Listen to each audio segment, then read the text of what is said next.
Hello friends, तो कैसे हो आप सब? स्वागत है आपका एएमआईएस बाय ईशू शर्मा पर। उम्मीद करती हूँ कि आप सब सही होंगे। जैसा कि आप जानते हैं कि हमने एक सीरीज शुरू की हुई है भारतीय राज्य व्यवस्था पूर्वावलोकन की, और इसमें जो है हर रोज़ मैं आपको एक ना एक टॉपिक लेकर उसको जो है कंप्लीट कवर करवाई जा रही हूँ। इसमें थ्योरी प्लस एमसीक्यू हमारा होता है। तो आज जो हमने टॉपिक लिया है वो है हमारा मूल अधिकार का। इससे पहले 5 टॉपिक की मैं जो है वीडियो डाल चुकी हूँ। 5 क्लास जो है मैंने वो ले ली हैं, और अगर आपने वो नहीं देखी हैं तो आप चैनल पर जाकर के देख लीजिएगा, क्योंकि सबसे पहले मैंने उन इम्पोर्टेंस टॉपिक को लिया है जो हर एग्जाम की दृष्टि से बहुत ही महत्वपूर्ण है, जैसे कि राष्ट्रपति, उपराष्ट्रपति, डीपीएससी, फंडामेंटल राइट्स जो मैंने आज अभी लिया है। उसके बाद कॉन्स्टिट्यूशन अमेंडमेंट जो मैंने अभी सुबह वीडियो डाली थी, तो आप वो सब चीज़ें जाकर देख लीजिएगा, ताकि आपकी कोई भी क्लास छूटे ना, कोई भी क्वेश्चन छूटे ना। क्योंकि आपको पता है कि पूर्वावलोकन में लास्ट 30 ईयर्स के जो क्वेश्चन हैं वो दिए हुए होते हैं। तो अगर हमने इसको कर लिया तो हमारा कोई भी क्वेश्चन जो है टॉपिक से नहीं छूटेगा, और मैंने ए टू जेड क्वेश्चन करवाए हैं, किसी भी क्वेश्चन को जो है स्किप नहीं किया है। तो ज़्यादा से ज़्यादा आप चैनल को सब्सक्राइब कीजिए, लाइक कीजिए और शेयर कीजिए। चलो हम अपनी सीरीज की शुरुआत करते हैं, और हमारा जो टॉपिक है आज का वो है फंडामेंटल राइट्स यानी मूल अधिकार। सबसे पहले हम थ्योरी को पढ़ेंगे। ये नेहरू रिपोर्ट 1928 द्वारा मूल अधिकारों को भारत के संविधान में सम्मिलित करने की आकांक्षा प्रकट की गई थी। भारतीय संविधान में भाग 3 के अंतर्गत अनुच्छेद 12 और 12 से लेकर 35 में मौलिक अधिकारों का वर्णन किया गया है। तो कौन से आर्टिकल में किया गया है? 12 से लेकर 35 तक जो है मौलिक अधिकारों का वर्णन किया गया है, जो निम्नलिखित हैं। 1 समानता का अधिकार, जो सेकंड है स्वतंत्रता का अधिकार, 3 है शोषण के विरुद्ध अधिकार, 4th है धर्म की स्वतंत्रता का अधिकार, 5th है संस्कृति और शिक्षा संबंधी अधिकार, और 6th है संवैधानिक उपचारों का अधिकार। भारतीय संविधान में मौलिक अधिकारों को राज्यों के कर्तव्यों के विरुद्ध एक गारंटी के रूप में स्थान दिया गया है। ये जो मैं अभी आपको डिटेल पढ़ा रही हूँ, नोट्स बता रही हूँ, बहुत ही ज़रूरी है, क्योंकि जितने भी क्वेश्चन आगे बने हुए हैं वो इसी के बेस पर बने हुए हैं। और आप अगर देखोगे तो इसमें जो क्वेश्चन इस टॉपिक से वो हैं 150 प्लस क्वेश्चन बने हुए हैं इस टॉपिक से। तो हमें एक भी क्वेश्चन नहीं छोड़ना है। मैं सारे क्वेश्चन जो आपको करवाने वाली हूँ आज की क्लास में। फिर है मौलिक अधिकार पूर्णतः नैसर्गिक एवं अप्रतिदेय की श्रेणी में आते हैं। अनुच्छेद 352 के तहत आपात की उद्घोषणा के प्रवर्तन की स्थिति में अनुच्छेद 358 एवं 359 के प्रावधानों के अंतर्गत ही मूल अधिकारों का निलंबन किया जा सकता है। सिर्फ आर्टिकल 358 और 359 जब लगा हो तभी हम क्या किया जा सकता है? मूल अधिकार को निलंबन किया जा सकता है। अन्यथा मतलब मौलिक अधिकारों को जो है उनका निलंबन नहीं किया जा सकता। मौलिक अधिकारों को न्याय योग्य रूप में संविधान में रखा गया है। वर्तमान में कुल 6 मौलिक अधिकार हैं, जबकि मूल संविधान में 7 थे। भारतीय संविधान में दिए गए मौलिक अधिकारों की तुलना अमेरिका के अधिकार बिल से की जाती है। भारतीय संविधान में मौलिक अधिकारों के संरक्षण का दायित्व न्यायपालिका के पास है। संविधान यानी अगर हमारे अधिकारों का उल्लंघन होता है, हमारे फंडामेंटल राइट को अवहेलना होती है कहीं भी, तो हम अपने जो है सर्वोच्च न्यायालय में जा सकते हैं उनके खिलाफ, कि भई ऐसे-ऐसे हमारे अधिकार को जो है उल्लंघन हो रहा है। तो जो इनके संरक्षण का जो दायित्व किसके पास है, वो है न्यायपालिका के पास। संविधान का अनुच्छेद 14 यह सुनिश्चित करता है कि किसी भी व्यक्ति को विधि के समक्ष समता से या विधियों के समान संरक्षण से वंचित नहीं किया जाएगा। इस रूप में अनुच्छेद 14 विधायन सत्ता पर नियंत्रण लगाता है। भारतीय संविधान में समानता के अधिकार को अनुच्छेद 14 से 18 तक कुल 5 अनुच्छेदों में वर्णित किया गया है। समानता का अधिकार कहाँ दिया गया है? 14 से लेकर 18 तक, जो कि अगर लिखित विधि के समक्ष समानता अनुच्छेद धर्म, मूल वंश, जाति, लिंग या जन्म स्थान के आधार पर विभेद का प्रतिषेध। अनुच्छेद 15 लोक नियोजन के विषय में अवसर की समता। अनुच्छेद 16 अस्पृश्यता का अंत तथा अनुच्छेद 17 उपाधियों का अंत। अनुच्छेद 18 अनुच्छेद 19 से 22 तक स्वतंत्रता के अधिकार वर्णित हैं। अनुच्छेद 19 के अंतर्गत अभिव्यक्ति की स्वतंत्रता सहित कुल 6 प्रकार की स्वतंत्रताएं प्रदान की गई हैं, जैसे वाक्य अभिव्यक्ति की स्वतंत्रता, समाचार पत्रों की स्वतंत्रता, सूचना के अधिकार को अनुच्छेद 91 क में प्रदत्त वाक्य अभिव्यक्ति की स्वतंत्रता के अधिकार में निहित माना गया है। संविधान के अनुच्छेद 91 में शांतिपूर्वक एवं निरायुध सम्मेलन की स्वतंत्रता। अनुच्छेद 91 ग में संगम या संघ सहकारी सोसाइटी बनाने की स्वतंत्रता। 91 घ में भारत के राज्य क्षेत्र में सर्वत्र अबाध संचरण की स्वतंत्रता था। अनुच्छेद 91 डे के तहत भारत के राज्य क्षेत्र के किसी भाग में निवास करने और बस जाने की स्वतंत्रता। अनुच्छेद 91(6) के तहत कोई व्यक्ति व्यापार या कारोबार करने की स्वतंत्रता का प्रावधान है। 44वें संविधान संशोधन अधिनियम 1978 के द्वारा अनुच्छेद 91(6) का लोप कर दिया गया है तथा अनुच्छेद 91 कै से लेकर 91(6) तक में दी गई विभिन्न स्वतंत्रताओं पर 19(2) से लेकर 96 तक में विभिन्न आधारों पर निर्बंधन आरोपित किए जा सकते हैं। अनुच्छेद 20 का संबंध अपराधों के लिए दोष सिद्धि के संबंध में संरक्षण से है तथा अनुच्छेद 21 का संबंध प्राण एवं दैहिक स्वतंत्रता के संरक्षण से है। अनुच्छेद 21 कै शिक्षा के अधिकार से संबंधित है। अनुच्छेद 22 में कुछ दशाओं में गिरफ्तारी और निरोध से संरक्षण का प्रावधान किया गया है। भारतीय संविधान का अनुच्छेद 24 14 वर्ष से कम आयु के बालकों के कारखानों, खनन इत्यादि संकटमय क्षेत्रों में नियोजन को निषिद्ध करता है। कौन सा आर्टिकल? आर्टिकल 24। जबकि अनुच्छेद 23 मानव के दुर्व्यापार और बलात् श्रम का प्रतिषेध करता है। ये आपके ना आगे क्वेश्चन बने हुए हैं कि बलात् श्रम का प्रतिषेध कौन सा आर्टिकल करता है, तो आर्टिकल 23। सिविल अधिकार संरक्षण अधिनियम 1955 के अंतर्गत भारतीय समाज में अस्पृश्यता को दंडनीय अपराध घोषित किया गया है। भारतीय संविधान के अनुच्छेद 21 में प्रयुक्त दैहिक स्वतंत्रता शब्दावली में संचरण अर्थात कहीं भी जाने का अधिकार यानी विदेश भ्रमण भी निहित है। उच्चतम न्यायालय ने जीवन साथी चुनने के अधिकार को मूल अधिकार मानते हुए इसे अनुच्छेद 21 में निहित माना है और उच्चतम न्यायालय ने उन्नी कृष्णन बनाम आंध्र प्रदेश मामले में संविधान के अनुच्छेद 21 के कार्यक्षेत्र का विस्तार कर शिक्षा के अधिकार को उसमें शामिल किया था। धार्मिक स्वतंत्रता के अधिकार अनुच्छेद 25 के अंतर्गत प्रत्येक व्यक्ति को अपने धर्म का प्रचार करने का अधिकार है, जिसमें सिखों का कृपाण धारण करने एवं रखने का अधिकार भी है। भारतीय संविधान का अनुच्छेद 26 धार्मिक कार्यों के प्रबंध की स्वतंत्रता से संबंधित है, जबकि अनुच्छेद 29 का संबंध अल्पसंख्यक वर्गों के हितों के संरक्षण से है। अनुच्छेद 30 अल्पसंख्यक वर्गों के शिक्षा संस्थाओं की स्थापना और प्रशासन करने के अधिकार से संबंधित है।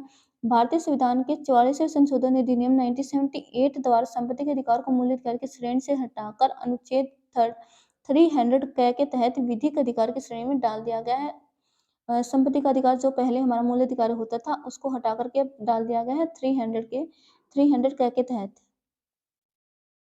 भारतीय संविधान के अनुच्छेद 32 के अंतर्गत संवैधानिक उपचारों का अधिकार उल्लिखित है।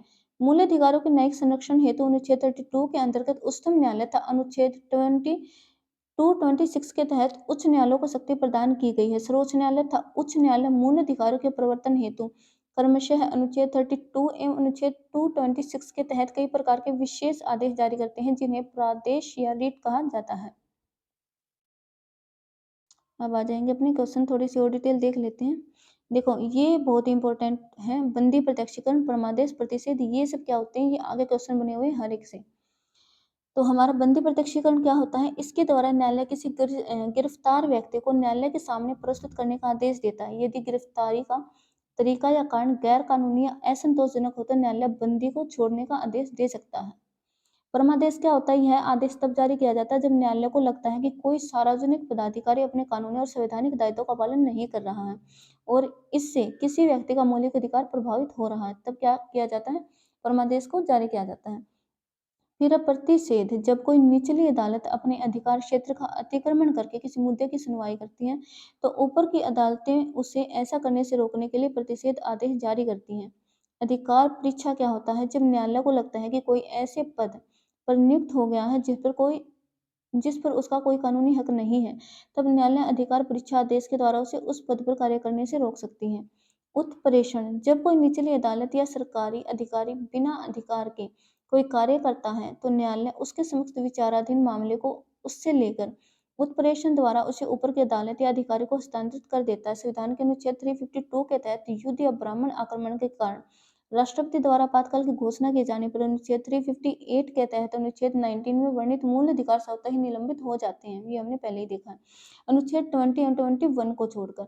यानी अगर हमने आर्टिकल 358 लगाया, 352 लगा है, तो जो हमारे मौलिक अधिकार हैं वो सारे निलंबित हो जाते हैं, सिर्फ 20 और 21 को छोड़कर।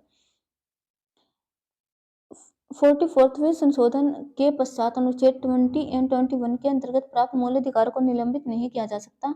बच्चन सिंह बनाम पंजाब राज्य के मामले उच्चतम न्यायालय ने बहुमत के निर्णय से यह अभी निर्धारित किया है कि मृत्यु कारित करने के लिए मृत्युदंड का वैकल्पिक दंड अनुच्छेद 14, 19 और 21 का अतिक्रमण नहीं कर सकता। यह संवैधानिक है।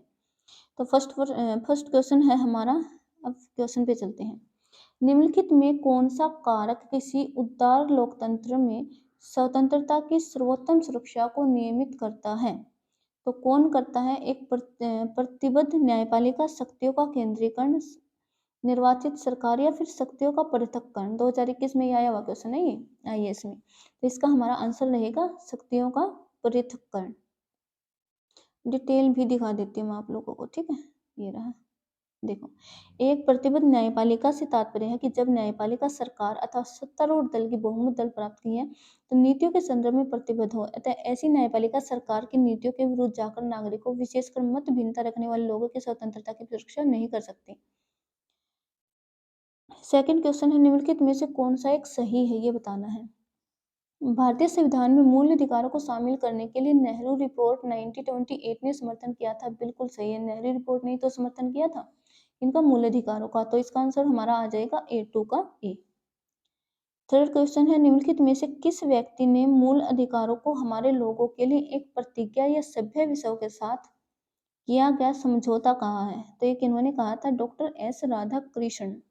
मूल अधिकारों पर संविधान सभा में हुई बहस में भाग लेते हुए डॉक्टर एस राधाकृष्णन ने कहा कि यह हमारे लोगों के लिए एक प्रतिज्ञा और सभ्य विषयों के साथ किया गया एक समझौता है। फोर्थ क्वेश्चन है, मौलिक अधिकार क्या है? वाद योग्य है, अवाद योग्य है, लचीले हैं या कठोर है? तो ये वाद योग्य है। फिफ्थ क्वेश्चन है, अधिकारों को मूल अधिकार कहा जाता है क्योंकि यह संविधान में उल्लेखित है, यह प्रजातांत्रिक है, यह लोक कल्याणकारी है, या फिर यह व्यक्तित्व विकास के लिए आवश्यक है, या फिर संसद इसके विरुद्ध कानून नहीं बना सकती है। तो देखिए भाई, संसद इसके विरुद्ध कानून तो बना सकती है, ठीक है। संसद इसके विरुद्ध कानून नहीं बना सकती है। एक मिनट एक मिनट एक मिनट, बिल्कुल संसद इनके विरुद्ध कानून नहीं बना सकती, ये ठीक है। फिर ये संविधान में उल्लेखित है, ये भी सही है। और फिर ये है कि ये लोक कल्याणकारी है, बिल्कुल सही है। प्रजातांत्रिक ये बिल्कुल भी नहीं है, ये लोक कल्याणकारी है। तो 1, 3 और 5 सही रहेगा और आंसर हमारा है इसमें सी, 1, 4 और 5। 1, 4 और 5 ये व्यक्तित्व विकास के लिए आवश्यक होते हैं। ठीक। सिक्स क्वेश्चन है, मौलिक अधिकार कभी भी निलंबित नहीं किए जा सकते। गलत है, किए जा सकते हैं। कब किए जा सकते हैं? अगर आर्टिकल 358 लगा है, 352 लगा है, उस सिचुएशन में। फिर प्रधानमंत्री के निर्देशों से निलंबित हो सकते हैं? बिल्कुल नहीं हो सकते। राष्ट्रपति की इच्छा पर निलंबित हो सकते हैं? नहीं। आपातकालीन की स्थिति में निलंबित किए जा सकते हैं। तो ये बिल्कुल सही है। तो आंसर हमारा 6 का रहेगा डी। 7 क्वेश्चन है, भारत में मौलिक अधिकारों के संबंध में निम्न वक्तव्यों पर विचार कीजिए। ये राज्य कर्तव्यों के विरुद्ध एक गारंटी है, बिल्कुल सही बात है। ये संविधान के भाग 3 में सूचीबद्ध है, ये भी सही है। सामाजिक, आर्थिक और राजनीतिक न्याय सुनिश्चित करते हैं, ये भी सही है। यह संयुक्त राज्य अमेरिका में अधिकारों की बिल की भांति नहीं है। बिल की भांति है, नहीं है कहा इन्होंने, इसलिए गलत हो गया। तो 1, 2 और 3 सही है और हमारा ऑप्शन जाता है सी में। 8th क्वेश्चन, भारतीय संविधान में किस अनुच्छेद के अंतर्गत नागरिकों को मौलिक अधिकार प्रदान किए गए हैं? कौन से अनुच्छेद में? तो 12 से 35 में दिए गए हैं, ठीक है। ये हमने डिटेल में पढ़ा था, तब देखा था नोट्स में कि अनुच्छेद 12 से 35 में किनका वर्णन किया गया है? मौलिक अधिकारों का। 9th क्वेश्चन, भारतीय संविधान का कौन सा अनुच्छेद संवैधानिक प्रावधानों को संघीय संसद, राज्य विधान पालिकाओं द्वारा बनाए गए नियमों कानूनों पर प्राथमिकता प्रदान करता है? अनुच्छेद 13, अनुच्छेद 245, 32 या 326। तो ये हमारा अनुच्छेद 13 रहेगा। 9 का आंसर रहेगा ए। संविधान के अनुच्छेद 13 में यह प्रावधान किया गया है कि संघ व राज्य कोई ऐसा कानून नहीं बनाएंगे जो भाग 3 में प्रदत्त मौलिक अधिकारों को छीनता हो या न्यून करता हो या उनकी अवहेलना करता हो, ठीक है। 10th क्वेश्चन है, भारतीय संविधान के अनुच्छेद 13 का मुख्य उद्देश्य निम्नलिखित में से किसके संदर्भ में संविधान की सर्वोच्चता सुनिश्चित करता है? तो किसके संबंध में संविधान की सर्वोच्चता सुनिश्चित करता है? मौलिक अधिकारों के संदर्भ में। 11th क्वेश्चन, भारतीय संविधान में क्षमता का अधिकार 5 अनुच्छेदों द्वारा प्रदान किया गया है। ये अनुच्छेद कौन कौन से हैं? तो ये अनुच्छेद हमारे 14 से लेकर 18 तक, यानी 14, 15, 16, 17 और 18। ये देख लीजिए। 14 में क्या है? विधि के समक्ष समता। 15 में है धर्म, मूल, वंश, जाति, लिंग पर विभेद का प्रतिषेध। अनुच्छेद 16 है लोक नियोजित के विषयों पर अवसर की समता। 17 है अस्पृश्यता का अंत और 18 है उपाधियों का अंत।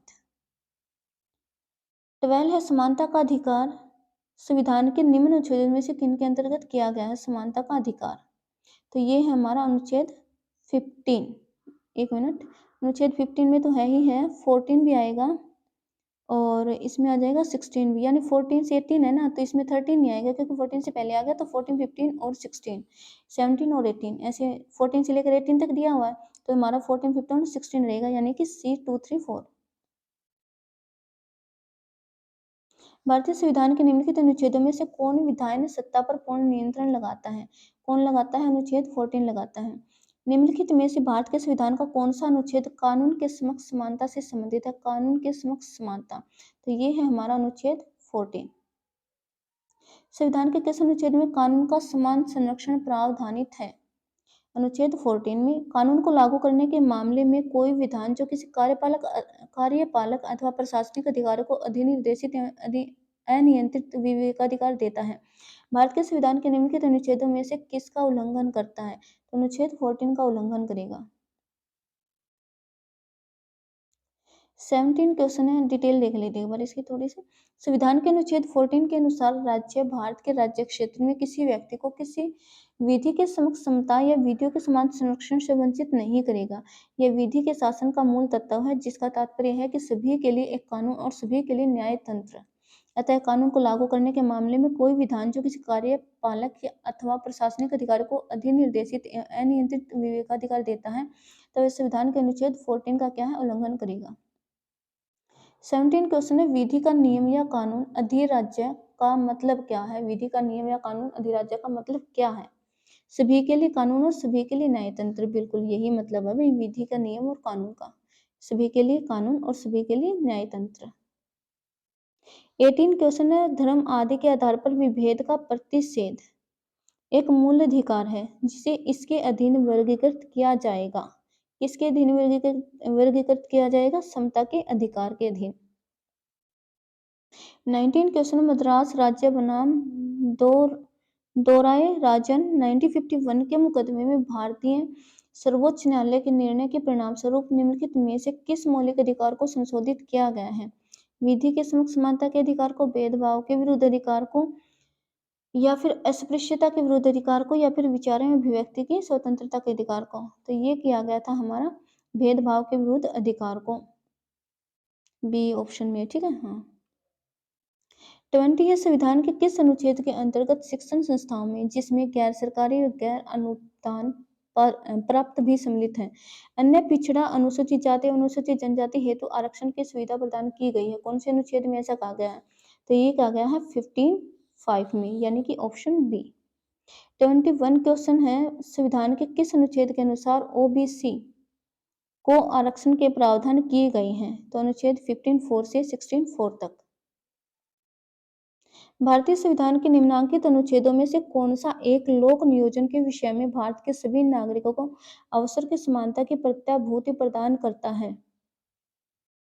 अनुच्छेद 15, एक मिनट, अनुच्छेद में कौन सा एक लोक नियोजन के विषय में भारत के सभी नागरिकों को अवसर की समानता, ओके। 15, अनुच्छेद 16 या फिर अनुच्छेद 16(3) या फिर अनुच्छेद 16(3)(4), ये देख लो भाई, सेम दिए हुए बिल्कुल, अनुच्छेद 16(3) या अनुच्छेद 16(3)(4), 5 या फिर अनुच्छेद 16(1) और 16(2), तो ये आएगा अनुच्छेद 16(1) और 16(2) में। भारतीय संविधान में जैसा निहित है, निम्न में कौन सा समानता के मौलिक अधिकार में सम्मिलित नहीं है?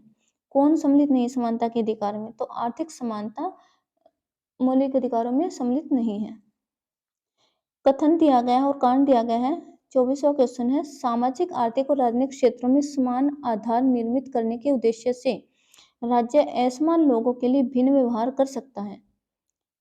कथन है और कारण दिया गया है क्योंकि समान लोगों में विधि समान होगी और समान रूप से प्रशासित की जाएगी। तो दोनों के दोनों बिल्कुल सही है, कथन और कारण, और जो इसकी व्याख्या है वो भी, कारण जो है कथन की व्याख्या भी सही कर रहा है, तो हमारा आंसर जाएगा डी, ठीक है। 25 क्वेश्चन है, निम्नलिखित में से किसने भारतीय न्यायालय को समान कार्य के लिए समान वेतन का मौलिक अधिकार निगमन करने हेतु सक्षम किया था? तो किसने किया था? संविधान की प्रस्तावना में प्रयुक्त समाजवादी शब्द, बिल्कुल ये सही है। ए को संविधान के अनुच्छेद 14 के साथ मिलाकर पढ़ना, यानी संविधान की प्रस्तावना को 14 के साथ मिलाकर पढ़ना है। फिर संविधान की प्रस्तावना में प्रयुक्त समाजवादी शब्द को संविधान के अनुच्छेद 16 के साथ मिलाकर पढ़ना, तो तीनों के तीनों इसमें बिल्कुल सही दिए गए हैं और आंसर हमारा जाएगा डी में। और ये जो मामला क्या था वो था रणधीर सिंह बनाम भारत संघवाद 1980